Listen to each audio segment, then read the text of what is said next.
რისათქმელად ჩავიდა ქართული ოცნების საკარო საქმეთა მინისტრი გერმანიაში მიუნხენის უსაფრთხოების კონფერენციაზე. ეს საკითხი უკვე მეორე დღეა განხილვის საგანია, მას შემდეგ რაც ცნობილი გახდა თავად მაკა ბოჭორიშვილის სიტყვა, რომელიც მან ერთ-ერთ პანელურ დისკუსიაზე წარმოთქვა. შეიძლება ითქვას, რომ მაკა ბოჭორიშვილმა მხოლოდ ბევრი ისაუბრა საქართველოს გეოგრაფიულ მდებარეობაზე, იმის შესახებაც ისაუბრა ქართულ ოცნებას როგორი პოლიტიკა აქვს არჩეული, მაგრამ არაფერი უთქვამს იმის შესახებ თუ რა შეცვლის ოლიგარქის პარტიის ხელისუფლება იმისთვის, რომ გადაიტვირთოს ან ახლიდან დაიწყოს სტრატეგიულ პარტნიორებთან ურთიერთობა. სწორედ ეს არის კრიტიკის მთავარი საგანიც, რადგან შეიძლება ითქვას, რომ მაკა ბოჭორიშვილმა სულ სხვა რეალობის შესახებ ისაუბრა გერმანიაში, ის ამტკიცებდა და უმტკიცებდა სტრატეგიულ პარტნიორებს, რომ თითქოს საქართველოში ეკონომიკა არის აყვავებული, რომ თითქოს ეს ქვეყანა ინვესტორებისთვისაც საინტერესოდ გამოიყურება და მოკლედ ამ მიმართულებით ცდილობდა დაერწმუნებინა დასავლელი პარტნიორები, რომ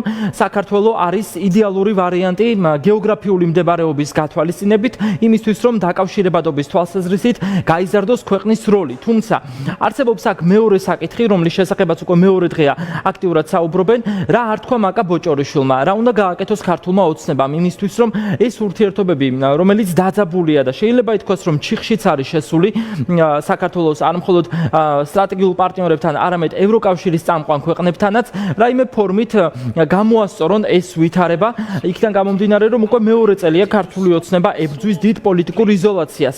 ამ შეხვედრაზე შეიძლება ითქვას, რომ ეს პლატფორმები საერთოდ არ გამოუყენებია მაკა ბოჭორიშვილს იმისთვის, რომ თუნდაც რაიმე არაფორმალური ყოველი შემთხვევისთვის ასეთი ინფორმაცია არ გავრცელებულა, რომ რაიმე არაფორმალური შეხვედრა გაიმართა ევროკავშირის ლიდერებთან, მათ შორის ვიცით, რომ იქ მარტა კოსიც იმყოფებოდა და ეს იყო ერთ-ერთი შანსი ქართული ოცნებისთვის, ესეთ იმისთვის, რომ დაერწმუნებინათ ევროკავშირის ლიდერები იმაში, რომ მართლაც არის მათი სურვილი, რომ ევროინტეგრაციის გზაზე წინ გადადგან ნაბიჯები. რა უნდა ეთქვა და რა არ თქვა მაკა ბოჭორიშვილმა მიუნხენის საერთაშორისო უსაფრთხოების კონფერენციაზე, ამის შესახებ საუბრობენ ჩვენი რესპონდენტებიც. მთელი ეს იდეა, რასაც ის კონკრეტული 1 საათი ეძღვნებოდა, სადაც მაკა ბოჭორიშვილი საუბრობდა, შუა დერეფანი საქართველოს როგორც სატრანზიტო ქვეყნის ფუნქცია რეალურ ცხოვრებაში უკვე ღრმად არასერიოზულია, იმიტომ რომ ანაკლიის სპორტის გარეშე არაფერი ახალი საქართველოსთვის არ მოხდება ერთი და მეორე სომხეთ-აზერბაიჯანთან დაკავშირებით მიმდინარე ამერიკული საუბრების, მოლაპარაკებების, ხელშეკრულებების კვალობაზე საქართველოს ჭირდება, რომ კიდევ უფრო მეტად გააქტიურდეს რეალური კონკრეტული ხელშესახები პროექტებით. არა ზოგადად რაღაცა საუბრებით იმაზე, რა გვინდა, რა კარგია და გეოგრაფია როგორი გვაქვს, არამედ კონკრეტული შეთავაზებებით და სამწუხაროდ სწორედ ეს არის ის, რაც არ მოგვისმენია და რისი მოლოდინიც ვფიქრობ, რომ არავის არ აგვაქვს ქართული ოცნებისგან. ლევანდელი მიუნხენის კონფერენცია პირიქით უნდა ყოფილიყო ასპარეზზე საქართველოსთვის, რომ საქართველოს ყოფილიყო აი ამ ძალიან მნიშვნელოვანი პანელური, არაპანელური თუ ასე ვთქვათ ოფიციალური თუ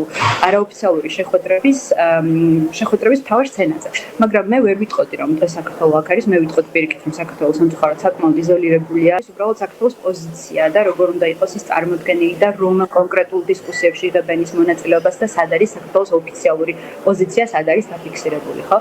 ამიტომ სამხრეთ კავკასიასთან თემებზე მიმდინარე პანელებზე ძალიან კარგი იქნებოდა საქართველოს მეტი მონაწილეობა და თავისთავად იმ ყველა პანელზე, სადაც განიხილება უკრაინა და ევროინტეგრაცია, სადაც საქართველოს თავისთავად დღეს არ განიხილება. მარტა კოსი დღეს აქ იმყოფება ევროკომისარი, ბევრ ევროპელ ლიდერთან ერთად და ის ძალიან აქტიურად არის ჩართული იმ თემებზე, რაც ეხება ევროკავშირის გაფართოებას, მაგრამ საქართველოს ამ შემთხვევაში ამ ღონისძიებების მონაწილე არ არის ამდენადაც მე ვიცი.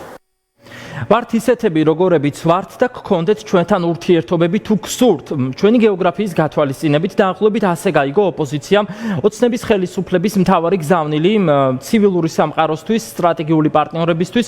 ოპოზიციაში აქვთ ეჭვი იმის შესახებ, რომ ამ სიტყვის შემდეგაც დიდად არაფერს შეცვლის ქართული ოცნება საკუთარ პოლიტიკაში, მიუხედავად იმისა, რომ ისინი დიდი ხანია პოლიტიკურ იზოლაციაში იმყოფებიან. ეს კი ხდება იმ ფონზე, როდესაც სამხრეთ კავკასია ახლა შეიძლება ითქვას, რომ მთელი მსოფლიოს ფოკუსში მოქცეული და ამის მთავარი მიზეზი არის ის, რომ ტრამპის გზის გაჭრა არის დაგეგმილი და ამას ხელს უწყობს აზერბაიჯანსა და სომხეთს შორის დადებული სამშვიდობო შეთანხმება. ამიტომაც არის, რომ პოლიტიკის ექსპერტებმა თქვეს, რომ საქართველოს დაკარგა იდეალური შანსები.